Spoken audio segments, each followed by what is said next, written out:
सोचिए एक ऐसा दिन जब घर में खाने का एक दाना भी ना हो, बच्चे भूख से रो रहे हों और आपके पास मदद का कोई रास्ता ना हो।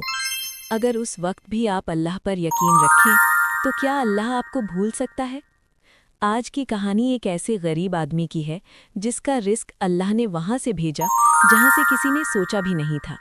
इस कहानी को आखिर तक ज़रूर सुनना, क्योंकि शायद ये कहानी आपकी ज़िंदगी बदल दे। एक शहर के कोने में एक छोटा सा घर था। न उस घर में दौलत थी न सुकून। उस घर में रहता था एक गरीब आदमी, उसकी बीवी और दो छोटे बच्चे। वो आदमी रोज़ सुबह उठता, नमाज पढ़ता और अल्लाह से सिर्फ इतना कहता, या अल्लाह, आज का रिस्क भी तू ही देना। वो काम की तलाश में निकलता, लेकिन अक्सर शाम को खाली हाथ वापस आता।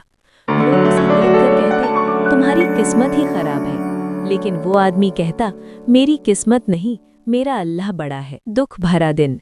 एक दिन ऐसा आया जब घर में कुछ भी नहीं बचा, ना आटा, ना चावल, ना रोटी।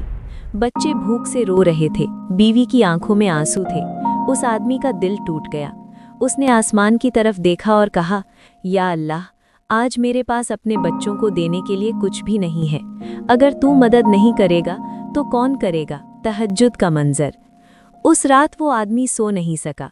जब रात का आखिरी हिस्सा आया, वो उठ गया, वज़ू किया और तहज्जुद में खड़ा हो गया। उसकी आंखों से आंसू बह रहे थे।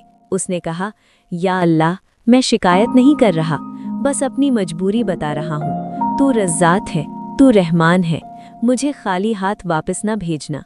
वो सजदे में गया और देर तक रोता रहा। सुबह का करिश्मा। सुबह जब वो उठा, दिल में अजीब सा सुकून था। उसने दरवाज़ा खोला और अचानक रुक गया। उसके घर के बाहर एक थैला पड़ा था।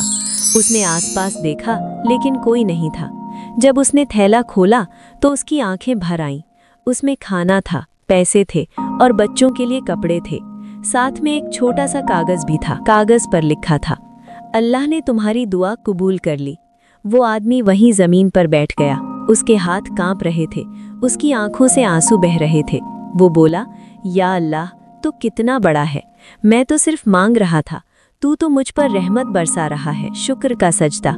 वो घर के अंदर गया, अपनी बीवी और बच्चों को बुलाया। सब मिलकर अल्लाह का शुक्र अदा किया। उस घर में जो कल तक भूख थी, आज सुकून था। वो आदमी समझ चुका था कि अल्लाह देर करता है लेकिन अंधेर नहीं। सबक। इस कहानी से हमें एक बात समझ आती है, अगर अल्लाह पर यकीन हो तो रिस्क कभी कम नहीं होता। इंसान सिर्फ कोशिश करे, देना अल्लाह का काम है। शायद आज आप भी किसी मुश्किल में हो। याद रखिए, अल्लाह आपकी दुआ सुन रहा है, बस हिम्मत न हारिए। कल की कहानी और भी ज़्यादा ईमान हिला देने वाली है, इसलिए चैनल को सब्सक्राइब करें और इस वीडियो को शेयर ज़रूर करें। अल्लाह हाफिज़।